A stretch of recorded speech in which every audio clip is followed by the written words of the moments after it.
My name is Pearl Powers, and I'm 31 years old. And for most of my adult life, I believed I was difficult to love. Not because anyone ever told me that, but because I grew up learning that the safest way to keep peace was to give more than I received, to be accommodating, to be understanding, to be the one who held everything together. So when I met Lucas Hayes, I mistook his attention for fate. We met at a backyard barbecue hosted by one of my coworkers. Sunlight and cheap beer, music vibrating through the fence. Lucas had this warm, boyish smile that made him stand out from the noise. He was funny, spontaneous, charming in that effortless way that made other people look dull next to him. We talked for hours that afternoon, and something in me, something soft and hopeful, opened like a window catching a breeze. 3 years later, I would learn that Lucas was a master at making people fall for the version of him he curated carefully. But in the beginning, God. In the beginning, I clung to every good part of him like proof that I was finally getting things right. For the first year and a half, our relationship was genuinely beautiful. We went on spontaneous road trips. We cooked together at midnight just because we could.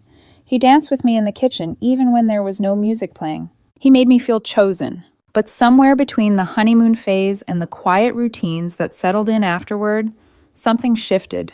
At first, it was just subtle moments, things I brushed off. He stopped asking about my day. He started expecting me to handle things, reservations, groceries, errands, and whenever the conversation drifted toward responsibility, his whole expression hardened, like he was allergic to adult realities. But I told myself it was stress, work, life, something temporary. We always tell ourselves that when we love someone. The turning point came when Lucas's lease was ending. One evening, he walked into my living room holding a renewal notice, sighing dramatically. "Babe," he said, dropping onto the couch beside me. "They're raising my rent again. $1,800 for a one-bedroom. It's insane." "That is steep," I admitted. He looked around my house as if seeing it for the first time. The open space, the quiet, the stability. I inherited the house from my grandfather, but I'd spent years renovating, painting, furnishing it with my own two hands. It was the one place in the world that felt completely mine. Lucas smiled thoughtfully. "I'm basically living here anyway," he said. "Wouldn't it make more sense if I just moved in?" He said it like a gift, like something he was doing for me. And maybe that should have been a red flag, the way he phrased it. But when you're in love, red flags look a lot like rose petals. He added, "I could help with groceries and utilities. It'd be easier for both of us." Looking back, I should have noticed he said help with groceries and utilities, but never mentioned rent. Still, I said yes, and he moved in within 2 weeks, so fast I barely had time to process what I'd invited into my life. Lucas expanded into my home like fog, quiet but suffocating. My organized, minimalist space slowly transformed into a chaotic museum of his things. Shoes by the doorway. Random gym clothes draped across chairs.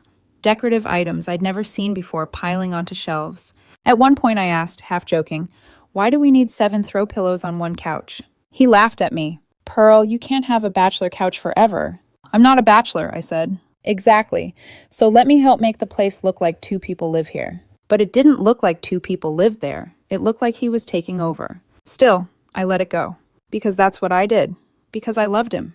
The money conversation started 1 month after he moved in. We were sitting at the dining table when he slid a handwritten list across the surface as if presenting a proposal. "So," he said casually, "I think we should split expenses fairly." I nodded, until I read the list. His car payment, his phone bill, his gym membership, subscription services, personal shopping budget. "Lucas," I said slowly, "these are your personal expenses." He shrugged.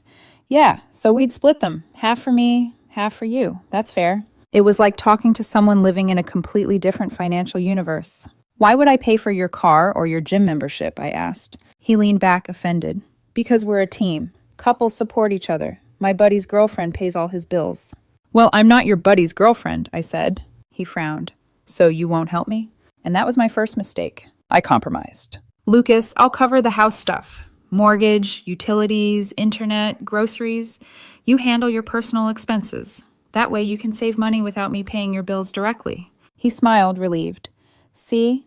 That's why I love you, Pearl. You get it." But what I didn't realize was that I had just unlocked a door he'd soon walk through again and again. The first month, he bought groceries once. In the second, he said work had been slow and he'd get me next month. By the third month, he contributed nothing at all. Not groceries, not utilities, not even the occasional takeout. But the spending?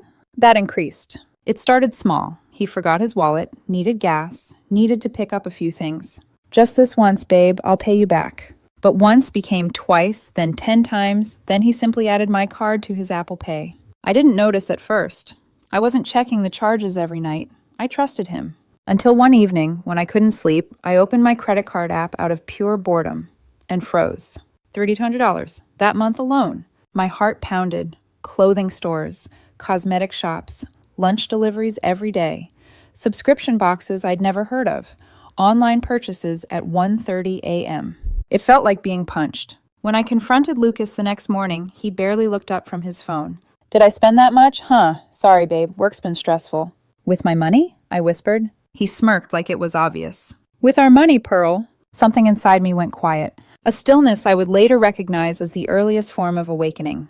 But back then, I just stood there, holding my phone, realizing the man I loved might be someone entirely different from the man I thought I knew. And this was only the beginning. Stop. For days after discovering the $3,200 credit card bill, I told myself it was a misunderstanding. People who love you don't drain your accounts. People who say they're building a future with you don't spend your money at 2 a.m. on luxury shampoo and novelty socks. Right? But when I confronted Lucas, he barely looked up from his phone. Pearl, you're making a big deal out of nothing, he said, thumbs still tapping the screen. Money comes and goes. Money I earned, I replied quietly. He finally met my eyes, irritation surfacing. That's a weird tone. Are you really going to start policing every little thing I buy? $3,000 isn't a little thing, I said. It's a pattern. He scoffed.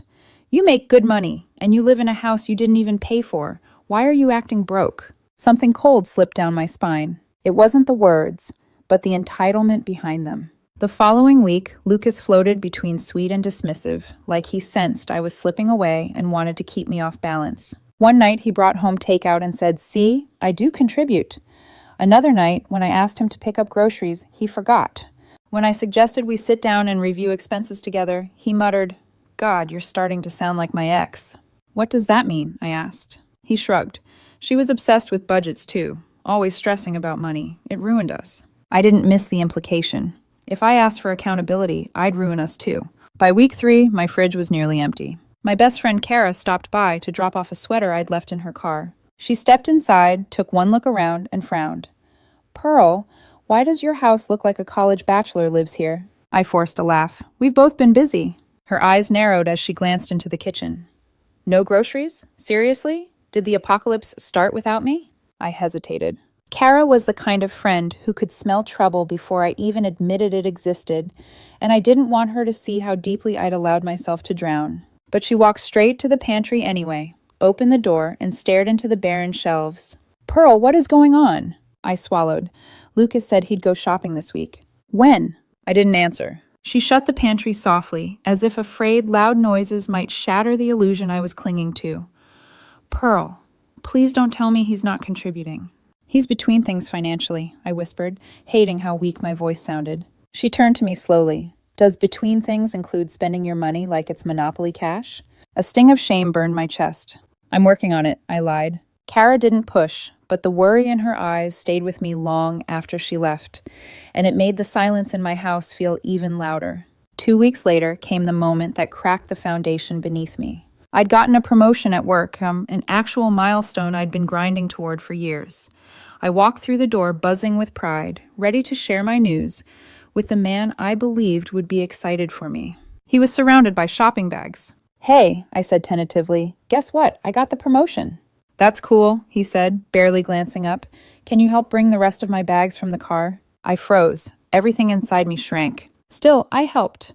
Dragged in 4 more glossy bags stuffed with clothes and accessories. "How much did all this cost?" I asked gently. He shrugged. "Like $800, but everything was on sale, so I saved a ton." $800? From your card? He said it so casually, it knocked the breath from my lungs. "No, mine's maxed out. I used yours." There was a pause, heavy, suffocating. "Lucas," I whispered, "why is your card maxed out?" "I don't know." He waved a hand dismissively. "Stuff adds up." "I can't keep covering your expenses," I said quietly. "You haven't contributed to groceries or utilities in months, and now you're spending thousands on my card." He slowly set his phone down, eyes sharpening. "You're being dramatic. Seriously, Pearl? You get a promotion and suddenly you're stingy? It's not about stingy, I said. It's about boundaries. Oh my God, he groaned. You're trying to control me. My jaw dropped. Control you? Lucas, I just want us to share responsibilities. Why? He snapped. So you can keep score? Treat me like some financial burden? I stared at him, stunned by the projection. You make 6 figures, he said loudly, standing now. You inherited a whole house. Meanwhile, I'm working my butt off dealing with customers all day. The least you can do is help me out financially. My house wasn't free, I murmured. I've spent years renovating. He cut me off. Whatever, you've got it easy. I'm the one struggling. I blinked slowly. He truly believed that. He truly believed I owed him. That night, after he stormed into the bedroom and slammed the door, I sat alone at the kitchen table, staring at nothing. I'd been afraid to add up the numbers, afraid to see the truth quantified. But I opened a spreadsheet and typed every transaction, every bill, every just this once, every grocery run, every gas tank I filled, every payment he assured me he'd get next time. The total made my stomach twist. $43,000, 6 months, nearly a full year of my mortgage. When Lucas came into the kitchen and saw the spreadsheet, he laughed. Oh my God, Pearl, this is psychotic. You're really tallying how much you've spent on me? It's not about the money, I whispered. It's about how you've treated me. He stepped closer, eyes cold. You know what? He said softly, almost amused. You're lucky I even let you pay my bills. The world tilted. I felt something inside me fall, sharp, irreversible. He realized instantly what he'd said, but instead of apologizing, he doubled down. I mean, think about it, he added with a shrug. I'm good-looking, fun, social. Most women would kill for a guy like me. I didn't yell. I didn't cry. I didn't even breathe for a moment. I just looked at him and felt the strangest, calmest clarity wash over me. He wasn't joking. He wasn't flustered. He wasn't misspeaking. He meant it. He genuinely believed I was lucky to be drained, lucky to be used, lucky to be his ATM with a heartbeat. And in that moment, my love for him didn't just crack. It evaporated. The grief would come later. But the resolve? That arrived instantly. Something was about to change. And Lucas had no idea what was coming. The night Lucas told me I was lucky to pay his bills, something inside me went quiet. Not broken, quiet. Like the moment right before a storm when the air stops moving. He stomped off to his bedroom. I stayed on the couch, staring at the ceiling, listening to the distant hum of the AC. I replayed his voice over and over. You're lucky I even let you pay my bills. Every time I heard it, something loosened in my chest. Something I hadn't realized had been knotted tight for months. By sunrise, the decision had formed so clearly it didn't even feel like a decision anymore, just a truth I had finally stopped resisting. I made coffee, got dressed, and began removing Lucas from my life the same way he'd seeped into it. Quietly, steadily, without ceremony. At the bank, the teller barely blinked when I said, "Remove the authorized user from all 3 cards, please." "That will deactivate the old cards within 24 hours, she said. Perfect. Next, the phone store. I need to remove a line from my account, I told the rep. He typed quickly. It'll be disconnected today. Good. I walked out into the morning sunlight, feeling lighter than I had in months. When I got home, Lucas was still asleep, sprawled across the bed diagonally, as if even in rest he needed to take more space than offered. I didn't wake him. I just started packing. Every shirt, every pair of jeans, every cologne bottle, every single decorative item he bought with my card. All of it went into neatly stacked boxes. I packed in silence, only stopping once to steady my hands when I noticed they were shaking. Not from fear, from relief. I changed the Wi-Fi password, then I changed the locks. The click of the new deadbolt felt like drawing a boundary I should have set months ago. I loaded all the boxes into my truck and drove across town. Lucas's mother, Ms. Hayes, answered her door with startled eyes. Pearl, honey, what's all this? Lucas's things, I said calmly. They're in the truck. What happened? She asked. We're done. But why? He'll explain. I carried each box to her driveway while she tried to stop me with questions, but I didn't answer. When the last box was unloaded, I got into my truck and drove away. Halfway home, my phone started buzzing nonstop. 8 missed calls, then 12, then 15. A stream of texts poured in. Why isn't my card working? Pearl, answer me. What did you do to my phone? Why is my stuff at my mom's? You can't do this to me. I'm calling the cops. Please answer, please. I didn't open a single one. I sat in my living room, listening to the quiet hum of the refrigerator. For the first time in months, my house actually sounded like a home. 2 hours later, I saw his car pull up. Then the pounding. Pearl, open the damn door. I opened it, but kept the chain on. Lucas stood there with wild eyes, breath sharp with anger. What the hell is going on? You canceled my phone. You shut off my cards. You changed the locks. Are you insane? You said I was lucky to pay your bills, I said softly. So I stopped paying them. His face froze. That's not what I meant. It's exactly what you meant. Pearl, open the door. Let's talk. No. His mouth fell open, stunned. No? What do you mean, no? I mean you don't live here anymore. His voice dropped to a growl. You can't kick me out. You were a guest. You never paid rent. You never contributed. You were never on a lease. And your things are at your mother's house now. This is illegal, he shouted. It's not. Where am I supposed to go? Your mother's, a friend's, a hotel. I met his eyes calmly. You'll figure it out. His face twisted with something between rage and desperation. You're being heartless. I'm your boyfriend. Were, I corrected. The word hit him harder than any argument ever could. He tried again, shifting tactics, his voice softening, almost pleading. Pearl, baby, look, I know I messed up. I'll change. I'll start contributing. I'll pay you back. Just let me come inside so we can fix this. I shook my head once. No. Why not? Because if I let you back in, nothing will change. You don't respect me. You don't value me. You value what I can give you.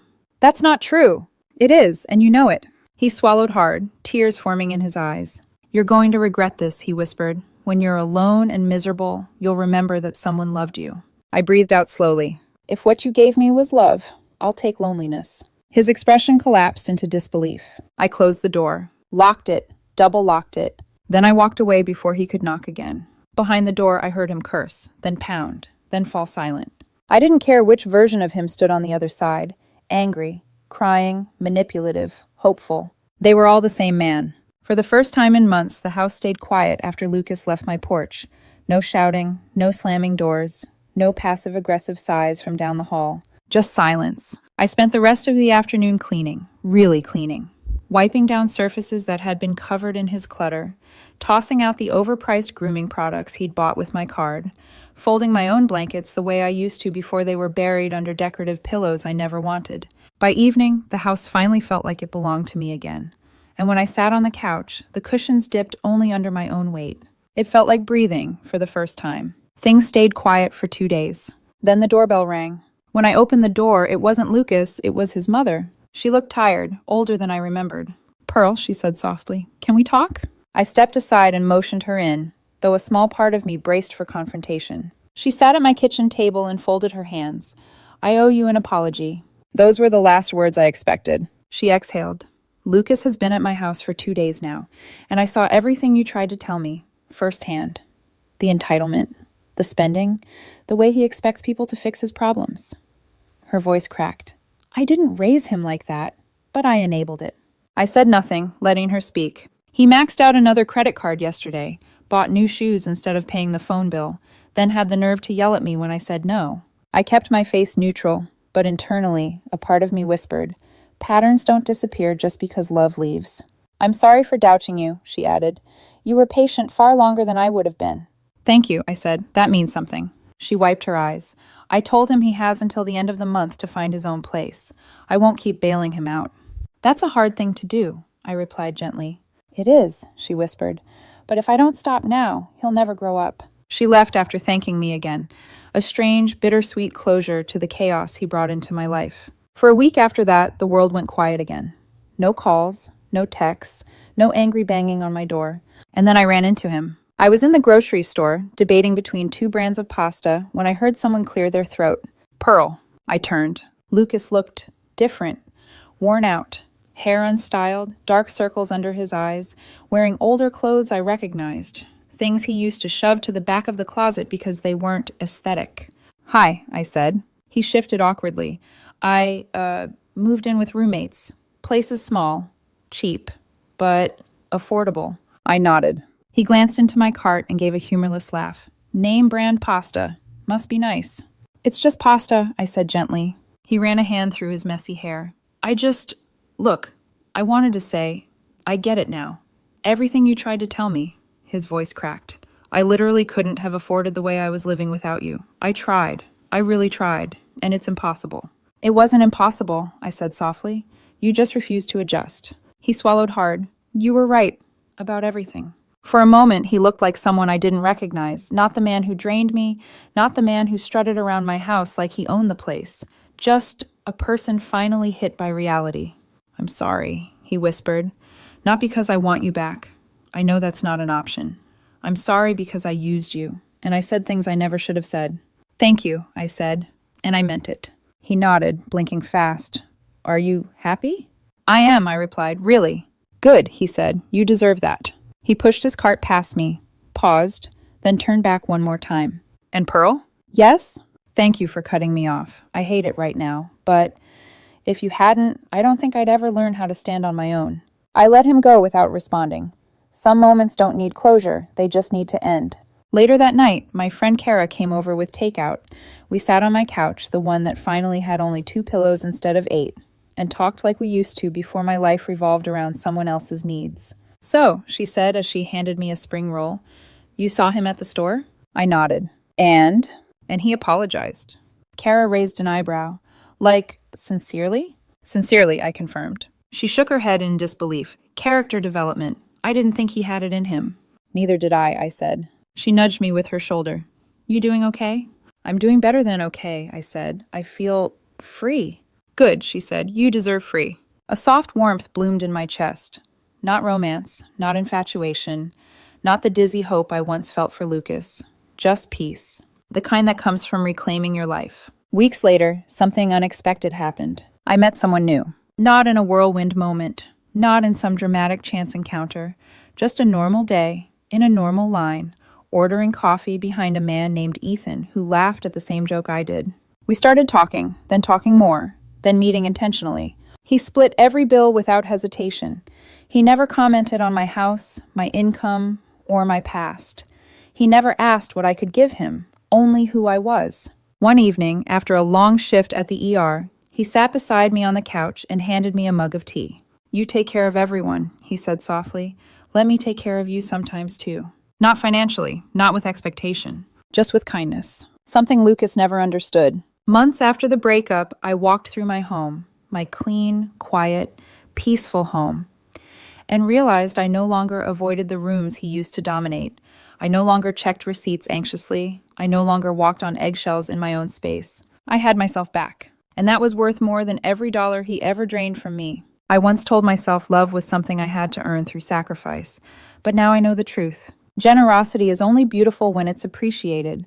When it becomes expected, it turns into exploitation. The day Lucas told me I was lucky to pay his bills was the day he revealed exactly how little he thought of me. Walking away wasn't cruelty. It was survival. It was the moment I chose myself over the fantasy of who I wanted him to be. And in the end, it cost me